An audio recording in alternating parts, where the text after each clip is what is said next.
Prabowo bawa tong sampah di belakang yang namanya Jokowi. Sampai 5 tahun ke depan orang akan ingat itu. Ada seseorang yang harus membuktikan ijazahnya palsu apa tidak. Oke, ini umpama ya. Setelah Seru ini sampai ke pengadilan. Ini biasa aja nih. Dipanggil ahli kimia untuk melihat komposisi kertas itu sesuai nggak dengan kertas yang di awal yang biasa dipakai untuk ijazah. Sesuai. Tapi dia kasih catatan ada flek sedikit itu. Maka berarti ada satu partikel yang tidak fit in dengan komposisi. Udah. Tapi dianggap ya itu kan cuma 1% itu. Dipanggil lagi ahli biologi untuk melihat asal usul hilenya, apa namanya itu, zat kayunya di situ tuh sama apa enggak? Ya sama juga, cuman ya ada sedikit 2% itu. Dan seterusnya. Pertanyaan saya, kalau ijazah itu cacat 2 tambah 1%, cacat 3%, asli apa tidak? Maksudnya, headline bilang, ijazah dia itu bukan palsu karena 97% asli. Tapi kalau kita punya otak, 3% palsu artinya ijazah itu palsu. Kan gitu logiknya. Jadi kalau tadi misalnya 154.541 saya udah korting tadi itu. 154 dianggap sebagai cacat, harusnya dianggap bahwa pemilih itu cacat. Oke. Tapi nanti debat. Tapi kan cuma 154.000. Oke, saya tambahin 150 berapa tadi? 154.541. 154.557. Naik sedikit. Sampai akhirnya kita dapat threshold. Sama seperti Babe Haikal, dulu dia punya jenggot misalnya tuh. Dia cukur sekarang. Jenggot itu apa? Jumlah yang ada di dagunya. Kalau cuma satu jenggot apa bukannya jenggot juga. Karena apa yang menggantung di dagu namanya jenggot. Mau 10 apa segala macam. Itu problemnya itu. Nah kalau saya misalnya bilang, ya oke, 154.000 itu kecil, cuma 19%. Naikin sedikit, 19,5. Naikin sedikit, masih kecil dong. Jadi sampai kapan itu mau dijadikan palsu? Apa mau sampai 50%? Logikanya begitu. Apalagi ini soal suara rakyat. Tapi saya skip aja itu. Bagi saya hanya butuh 1 TPS untuk menyatakan bahwa pemilu kita gagal. Yang curang cuma 1 TPS. Roy salah, nggak ada 154.000. TPS nomor 90 di Jalan Merdeka Barat di Mahkamah Konstitusi. Dari situ dimulainya tuh.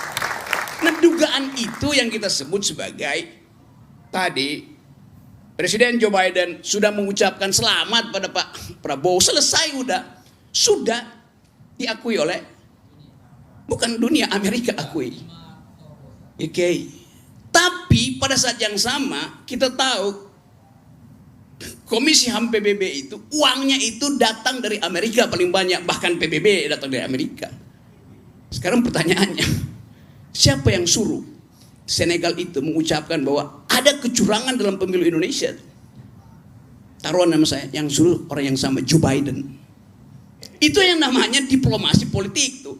Diucapkan selamat pada Prabowo, tetapi ada kegagalan demokrasi. Pada siapa? Bukan pada Prabowo, pada Jokowi. Jadi itu intinya. Nah karena itu seluruh pembicaraan kita itu akhirnya iya kan? Iya. Saya bilang sekali lagi. Ya udah. Nggak ada urusan. Udah jelas kan? Ya jelas. Yang penting nilainya nggak berubah. Pak Prabowo dilantik sebagai presiden tanggal 20 Oktober 2024. Jelas itu poin itu ada di situ tuh. Tetapi kalimat saya belum selesai. Ya. Tapi sudah diiyakan yang tadi. Oke, sudah diiyain. Bung Eben, Anda ada komentar nggak soalnya? Saya belum selesai. Oh belum selesai. Oke. Nanti. Saya minta Bung Eben nanti komentar ya. Silakan Bung Rocky. Sekarang Prabowo dilantik, tetapi ada excess baggage. Prabowo bawa tong sampah di belakang yang namanya Jokowi. Sampai 5 tahun ke depan orang akan ingat itu. Jadi ada problem, legitimasi tidak diperoleh Prabowo. Padahal Prabowo ingin dia sempurna. Supaya kita lihat bahwa oke, demokrasi ini bagus tuh. ini keputusan HAM di Komnas, di Komite HAM PBB, itu akan jadi catatan bagi Republik ini yang harus diperbaiki oleh Prabowo sebagai presiden. Nah, catatan itu akan ada terus di situ. Lepas dari mesin KPU itu ghost in the machine, ada hantu di dalam mesin tuh, kan itu intinya kan. Jadi sebetulnya kalaupun data itu tidak bisa diperdebatkan, kita pakai aja prinsip dari Sherlock Holmes. It is elementer, Watson. Itu elementer betul problemnya. Mengapa Anda nggak paham, Dr. Watson yang adalah asisten dari Sherlock Holmes, bahwa satu data kecil itu membatalkan semuanya tuh. Kita ngomong seperti pada teori Karl Popper tentang falsifikasi itu.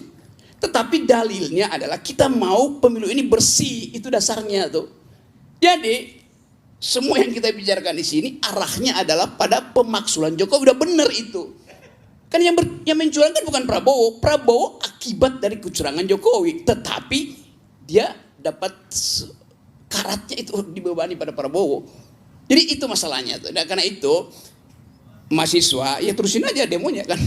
Soal itu diucapkan tidak diucapkan, faktanya KPU udah ketakutan. Sekarang dia bentengi, nggak ada lagi orang bisa masuk di situ. Tadi saya muter dari Menteng itu nggak bisa keluar karena dibentengi. Ngapain dibentengi? Kalau KPU itu percaya diri, dia bilang tunggu aja saya umumkan. Nah sekarang berubah, persepsi publik tidak lagi percaya pada KPU, itu dasarnya tuh. Nah sekali lagi yang saya terangkan tadi hanya untuk memastikan bahwa pemilu kita gagal, bukan Prabowo yang gagal. Siapa yang menggagalkan itu? Tadi Babe Haikal tanya, sebut dong oknumnya. Ya oknum yang menusuk surat suara di TPS nomor 90 di Mahkamah Konstitusi. Namanya Joko Widodo.